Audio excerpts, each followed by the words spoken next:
خاف واحد يقول والله ما ادري يجوز اللي نقل السالفه يكذب، لذلك رسول الله بطريق رجوعه من حجه الوداع جمع اكثر من 100,000 مسلم كانوا وياه حتى يكونون كلهم شهود، وخلى التجمع بصحراء ما بها بنايات، حتى خاف واحد يقول والله انا كنت بالدربونه ما شفت ايش صار، وخاف واحد يقول والله انا ما ركزت ايش قال النبي لان صماخ ابو قحافه كان ساد الشاشه، صعد رسول الله على تل عالي والكل يشوفه، وما صعد وحده واشر، لا صعد ويا الامام علي وقال الا من كنت مولاه فهذا علي مولاه، وذكر اسمه حتى ما حد يقول لا ما ذكر الاسم، يجوز مو الامام علي، وفوق ما ذكر اسمه لزم ايده ورفعها، يعني هذا الاقصده، مو ترحون الغير واحد بنفس الاسم لو واحد ثاني والله بدايه اسمه بحرف العين، ولبسه عمامته حتى خاف واحد يقول لا ترى هو لزم ايد الامام علي حتى ياشر بيها على واحد ثاني، ونصب له خيمه 3 ايام حتى الناس تهني وتبايع امير المؤمنين من الرجال والنساء، وحتى خاف واحد يقول والله انا كنت بالحمام ما لحقت، وهذا كله بامر من الله سبحانه وتعالى، بحيث نزل له ايه بهذا اليوم يقول له يا ايها الرسول بلغ ما انزل اليك من ربك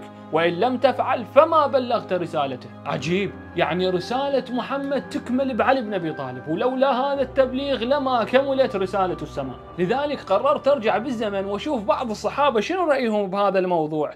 خلنا نسال هذا بالله، شنو رايك باللي صار؟ عوف هذا لا تدخل لين نقص، وانا شفته يبو الوقفه. تمام نعوفه، انت حبيبي شنو الرسائل اللي سمعتها من خطبه الرسول؟ والله شو ما سمعنا من الرسائل. تمام، زين انت حبيبي لبيت دعوه النبي، سمعت ايش قال؟ لبينا دعوه بس السماعات ما اشتغلن، كل شيء ما سمعنا. ايش سماعات يعني على السماعات؟ والله كل شيء ماكو.